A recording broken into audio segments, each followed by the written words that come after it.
जय श्री कृष्णा, राधे राधे। आइए भक्तों, आज हम ज्येष्ठ मास का 26वां अध्याय और 26वें दिन की पुण्यफल देने वाली कथा और अंत में श्री तुलसी महारानी जी की आरती सुनेंगे। सबसे पहले हम ज्येष्ठ मास का 26वां अध्याय सुनते हैं। तब सभी ऋषि मुनि स्कंद मुनि से कहने लगे कि हे स्कंद मुनि जी, फिर उसके बाद क्या हुआ? कृपया करके आगे का महात्म्य सुनाइए। हमारी बेचैनी बढ़ती जा रही है। साल भर बाद क्या हुआ? तब स्कंद मुनि बोले कि हे ऋषियों, मैं उसके आगे की कथा सुनाता हूँ, तुम ध्यान से सुनो। सावित्री व सत्यवान आनंद से समय बिताने लगे। तब साल भर बाद देवऋषि नारद मुनि का बताया हुआ समय आ गया। सावित्री प्रतिदिन समय की गणना कर रही थी।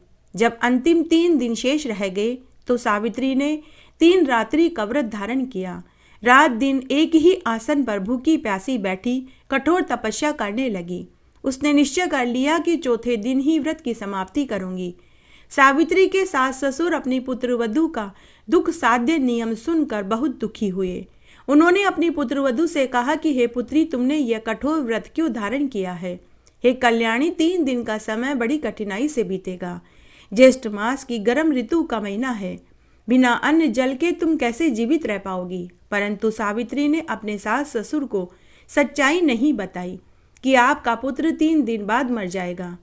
आपका पुत्र अल्प आयु है।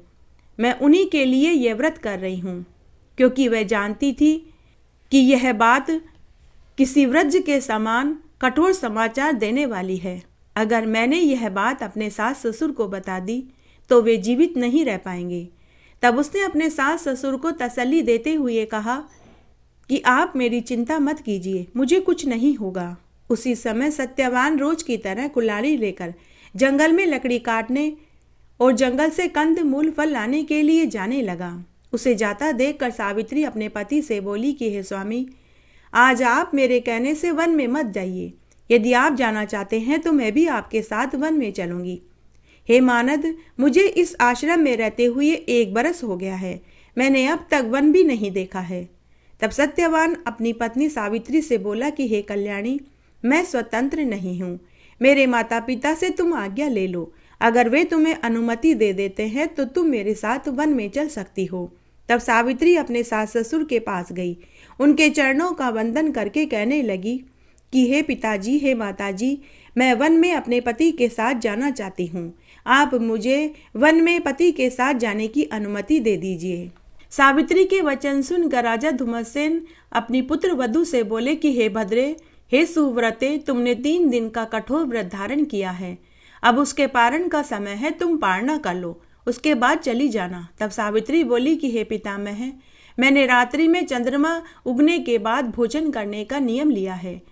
अभी मैं पति के साथ वन देखने के लिए जाना चाहती हूँ। हे तात, मुझे पति के साथ वन में कोई कष्ट नहीं होगा। यह सुनकर राजा धुम्रसेन बोले कि हे पुत्री, जैसा तुम चाहती हो वैसा ही करो। उसके बाद सावित्री ने अपने सास ससुर के चरण छुए और आशीर्वाद लिया। सास ससुर ने अपनी पुत्रवधू को आशीर्वाद देते हुए कहा कि हे पुत्री, सदा सौभाग्यवती रहो, 100 पुत्रों की माँ बनो। झट से सावित्री ने अपने पल्लू में गांठ बांध ली। उसके बाद सावित्री अपने पति सत्यवान के साथ वन में चली गई। वह बार बार अपने पति को देखती, कभी वन के पेड़ों के नाम अपने पति से पूछती। एक बार की बात है, एक गांव में एक जाट था। उसकी नई नई शादी हुई थी। वो शादी के बाद पहली बार ससुराल में अपनी पत्नी को लेने जा रहा था। उसके दोस्तों ने कहा कि अच्छे से तैयार होकर जाना। तो जाट नए नए कपड़े, अच्छे से जूतियां पहनकर, खूब सारा परफ्यूम लगाकर, सोने की घड़ी, सोने की चैन, सोने की अंगूठी पहनकर तैयार होकर जा रहा था।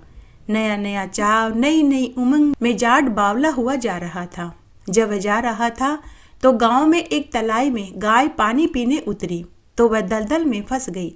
जेठ का महीना था। उस दिन निर्जला एकादशी थी। गाय माता ने पानी पीकर प्यास तो बुझा ली, परंतु वह दलदल से निकल नहीं पा रही थी कि तभी उधर से वह जाट गुजरा। गाय माता जाट से बोली, अरे ओ मुसाफिर, मुझे दलदल से बाहर निकाल दे। तो जाट बोला कि अरे गाय माता, मेरे कपड़े मिट्टी में हो जाएंगे, मैं ससुराल अपनी पत्नी को लिवाने जा रहा हूँ। तो गाय माता बोली कि अरे मूर्ख, जेठ का महीना है, आज 11 का दिन है। तू मुझे बचाएगा तो तुझे बहुत पुण्य मिलेगा। तेरी आगे पीछे की 7 पीढ़ी तर जाएगी। साथ ही मैं तुझे वरदान दूंगी, तुझे पूरे जीवन में कभी भी दरिद्रता का मुख नहीं देखना पड़ेगा। लेकिन जाट नहीं माना। वो बार बार एक ही बात कह रहा था कि मैं ससुराल पत्नी को लिवाने जा रहा हूँ। मेरे नए नए कपड़े हैं, नए नए मैंने जूते पहन रखे हैं, सभी खराब हो जाएंगे। तब तक गाय और ज़्यादा दलदल में फंस गई। गाय ने कहा कि अगर तू मुझे नहीं निकालेगा तो मैं तुझे शाप दे दूंगी। जा, तू आज से 8 पहर के बाद गधा बन जाएगा। यह सुनकर जाट डर गया। वो गाय से माफी मांगने लगा। तब तक गाय पूरी दलदल में धंस चुकी थी। यह दृश्य देखकर जाट उदास हो गया। फिर जिस उत्साह व जिस खुशी से वह घर से ससुराल जाने के लिए निकला था वह पूरा खत्म हो चुका था। वह उदास मन से ससुराल में पहुंचा। जाते ही उसने एक ही रट पकड़ ली कि मेरी पत्नी को जल्दी से विदा कर दो, अभी इसी समय विदा कर दो, मुझे वापस जाना है। जवाई को देखकर ससुराल वाले सभी बहुत खुश हुए। सास ससुर साली साले सभी ने खूब मन्नतें करी कि जवाई जी 2-4 दिन हमारे साथ भी रहिए, हमें भी आपका आवभगत करना है। लेकिन जाट नहीं माना।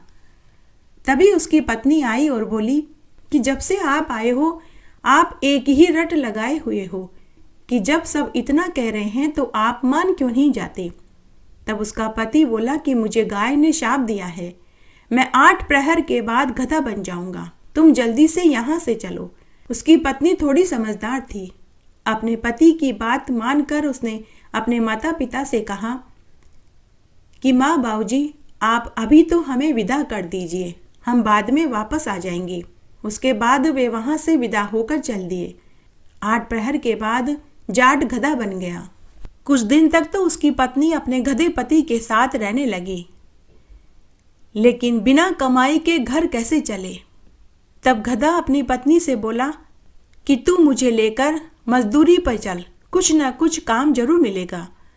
तब गधा व उसकी पत्नी नगर के राजा के यहाँ मजदूरी करने पहुँच गए। राजा के यहाँ कुआं खुदाई का काम चल रहा था। उसकी पत्नी ने गधे को जेवड़ी से बांधा, तगारी व फावड़ा लिया और पहुँच गई। उसकी पत्नी मिट्टी खोदती, तगारी में भरती और सिर पर रख कर फेंकने जाती। तब सभी मजदूरों ने उससे कहा कि अरे बहन, जब तेरे पास गधा है तो तू इसकी पीठ पर बोझा रख कर क्यों नहीं ढोती, क्यों सिर पर रख कर बोझा ढोती है। तो वो किसी से कुछ नहीं बोली। दूर बैठा राजा भी यह सब कुछ देख रहा था। तब एक दिन राजा से रहा नहीं गया। तब राजा ने उस औरत को बुलाकर के पूछा कि तुम्हारे पास गधा है, तुम गधे पर बोझा क्यों नहीं ढोती, क्यों सिर पर बोझा ढोती हो।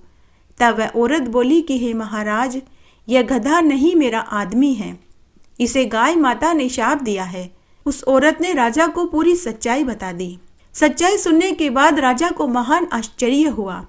तब राजा ने एक पंडित को बुलाकर के पूछा कि अगर कोई आदमी गाय माता के शाप से गधा हो जाए तो वह वापस आदमी कैसे बन सकता है। तब बड़े बड़े पंडितों ने अपनी पोथी पानी खोलकर देखनी शुरू करी।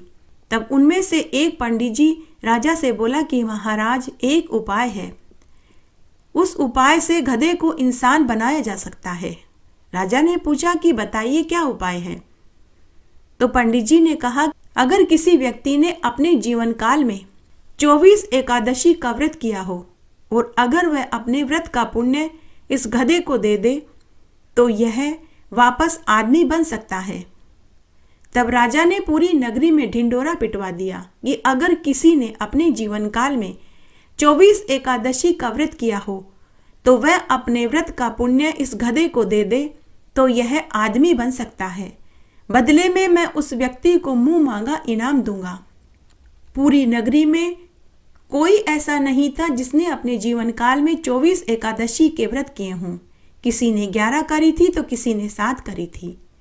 लेकिन उस नगरी में एक बुढ़िया माई थी, उसने 26 एकादशी के व्रत किए थे। और वह मरणासन थी। वह मृत्युशैया पर पड़ी थी। जब राजा को पता चला कि नगरी में एक बुढ़िया माई है, उसने 26 एकादशी के व्रत करे हैं और वह मरणासन है, मृत्युशैया पर है, तो राजा ने सेवकों को भेजकर उस बुढ़िया माई को खाट सहित महल में बुलवाया गया। तब राजा ने बुढ़िया माई से कहा कि अरे बुढ़िया माई, तुम तो वैसे भी मर रही हो, मरने से पहले तुम अपनी एकादशी का पुण्य इस गधे को दे दो ताकि यह गधे से इंसान बन सके। इसके बदले में मैं तुम्हारे परिवार वालों को खूब धन दौलत दूंगा ताकि उन्हें कभी भी गरीबी का मुंह नहीं देखना पड़ेगा। तो बुढ़िया माई राजा से बोली कि हे महाराज, मैं अपनी 25 एकादशी का पुण्य इस गधे को दे दूंगी, लेकिन निर्जला एकादशी का पुण्य इस गधे को नहीं दूंगी, क्योंकि मरने के बाद मुझे भी परलोक सुधारने के लिए एक एकादशी तो चाहिए ही। तब उसी समय बुढ़िया माई के हाथ में जल, पुष्प, काले तिल और कुशा दी। बुढ़िया माई ने संकल्प भरा कि मैं अपनी 25 एकादशी का पुण्य इस गधे को देती हूँ, और उस जल को गधे के ऊपर छिड़क दिया। उसी समय वह गधा वापस मनुष्य की योनि को प्राप्त हो गया। तभी वहां एक देव विमान आया। जैसे ही बुढ़िया माई ने संकल्प भर कर एकादशी का पुण्य गधे को दिया, उसी समय बुढ़िया माई भी अंतिम सांस ले ली। बुढ़िया माई का भी प्राणांत हो गया। उसी समय देवदूत देव विमान लेकर के आए। बुढ़िया माई अपना शरीर छोड़कर एक दिव्य देह धारण करके अलौकिक कीमती आभूषणों से सुसज्जित होकर देव विमान में बैठकर चिरकाल तक आनंद सुख भोगने के लिए विष्णुलोक को चली गई। यह सारा दृश्य वहां खड़े सभी लोगों ने देखा। उसके बाद राजा ने पूरी नगरी में यह ढिंडोरा पिटवा दिया कि सभी को एकादशी का व्रत करना चाहिए। जय हो एकादशी माता की जय। एक बार की बात है, एक गांव में एक पुजारी अपनी पत्नी के साथ रहता था। पुजारी का नाम सोमदत्त तो पत्नी का नाम संतोष था। पुजारी भगवान विष्णु और माता लक्ष्मी का परम भक्त था। गांव में भगवान विष्णु और माता लक्ष्मी का एक मंदिर था। पुजारी उस मंदिर में सेवाएं देता था। रोज सुबह शाम मंदिर की साफ सफाई करता, पूजा करता, आरती करता। मंदिर में जो भी चढ़ावा आता वही उसकी आजीविका का साधन था। तब एक बार की बात है, पुजारी की पत्नी को गर्भ ठहर गया। पुजारी की पत्नी को अपने पति की पुजारी वाली नौकरी पसंद नहीं थी। वह आए दिन अपने पति से झगड़ा करती थी। वह कहती थी कि आप कोई दूसरा काम क्यों नहीं देखते, क्योंकि मंदिर में इतना चढ़ावा नहीं आता कि हम आसानी से जी सकें। अभी हमारे बच्चे नहीं हैं, कल को हमारे बच्चे होंगे, परिवार बड़ा होगा। पुजारी की नौकरी से हम कुछ नहीं कमा पाएंगे। लेकिन पुजारी अपनी पत्नी की बात को एक कान से सुनता और दूसरे कान से निकाल देता था। तब एक दिन की बात है, पुजारी सुबह सुबह उठकर भगवान विष्णु और माता लक्ष्मी के नाम की स्तुति कर रहा था। पत्नी को अपने पति की यही आदत अच्छी नहीं लगती थी। वह अपने पति से बोली कि क्या हमेशा विष्णु भगवान माता लक्ष्मी करते रहते हो? अगर उन्हें हमारी मदद करनी होती तो कब की कर देते। क्या आपके भगवान को हमारी परेशानी नजर नहीं आती? संतोष घर की माली हालत से बहुत दुखी रहने लगी, इसलिए वह चिड़चिड़ी रहती थी। तब उसका पति अपनी पत्नी से बोला कि भगवान, हमें भगवान भूखा जरूर उठाता है, लेकिन भूखा सुलाता नहीं है। यह तुम्हें दिखाई क्यों नहीं देता? भगवान के घर देर है अंधेर नहीं। किस्मत से ज्यादा और वक्त से पहले, आज से पहले कभी किसी को नहीं मिला जो हमें मिलेगा। लेकिन मुझे भगवान विष्णु और माता लक्ष्मी पर पूरा विश्वास है। वो एक न एक दिन जरूर हमारी मदद करेंगे। तो उसकी पत्नी बोली कि मुझे विश्वास नहीं है। इस तरह कई दिन निकल गए। तब एक दिन पुजारी मंदिर में झाड़ू पोछा लगा रहा था कि तभी एक बुजुर्ग स्त्री पुरुष वहां मंदिर में आए। वे थके थके से लग रहे थे। पुजारी ने उनसे पूछा कि आप कौन हैं? पहले आपको इस गांव में कभी नहीं देखा, आप इस गांव के नहीं लगते। तो दोनों बुजुर्ग स्त्री पुरुष बोले कि बेटा, हम पड़ोस गांव से आए हैं, हमारे गांव में अकाल पड़ गया है, हम कई दिन से भूखे प्यासे हैं। तो पुजारी बोला, आप मेरे साथ मेरे घर चलिए, मेरे घर में जो भी है आप उसे प्रेम से ग्रहण करें। तब पुजारी उनको लेकर अपने घर आ गया। घर आया तो पता चला कि पत्नी को प्रसव पीड़ा हो रही है। तो पुजारी बुजुर्ग स्त्री पुरुष से बोला कि आप यहाँ बैठिए, मैं गांव में से दाई को लेकर आता हूँ, मेरी पत्नी को प्रसव पीड़ा हो रही है। तो साथ आई स्त्री बोली कि बेटा तुम जाओ, तब तक मैं तुम्हारी पत्नी को संभालती हूँ, थोड़ा सा दाई का काम मुझे भी आता है, मैं शायद तुम्हारी पत्नी की कुछ मदद कर सकूं। उसके बाद पुजारी गांव में दाई को बुलाने के लिए चला गया। इधर बुजुर्ग स्त्री सोमदत्त की पत्नी का प्रसव करवा देती है। उसे एक बहुत सुंदर पुत्र पैदा होता है। संतोष उस स्त्री से पूछती है कि आप कौन हैं? आप तो साक्षात मेरे लिए भगवान बनकर आई हैं, मैंने पहले कभी आपको इस गांव में नहीं देखा। तो वह स्त्री बोली कि बेटी, मेरा नाम लक्ष्मी है और मेरे साथ आए इनका नाम पुरुषोत्तम है। हम पड़ोस वाले गांव से आए हैं, वहां अकाल पड़ गया है। बातें करते करते संतोष की आंखें लग गई।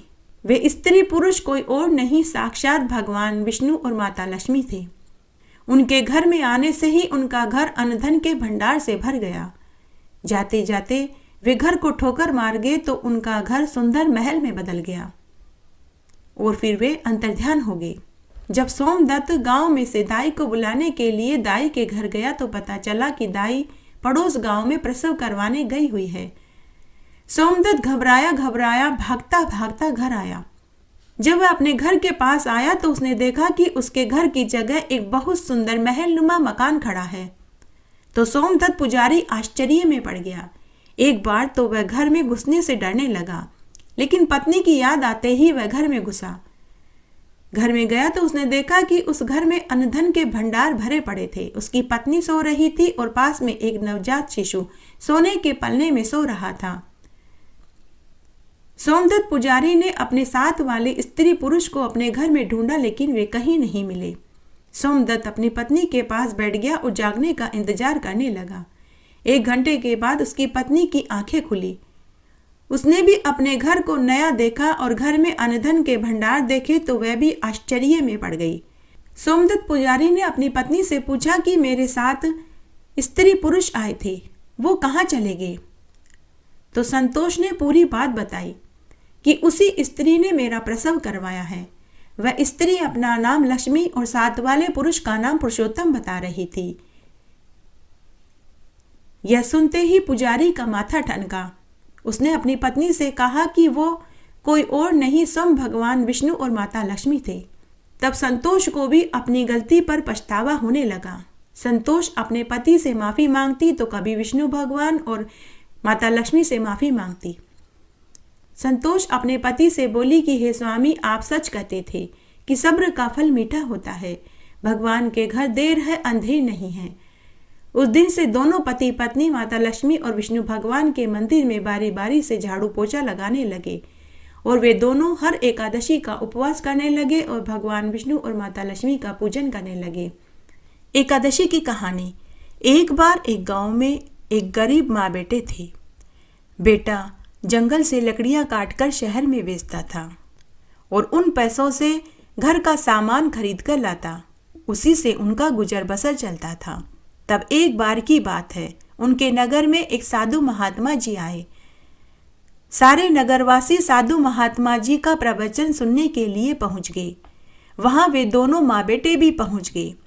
जब प्रवचन खत्म हुआ तो दोनों गरीब माँ बेटे महात्मा जी के पास गए और गरीबी दूर करने का उपाय पूछने लगे।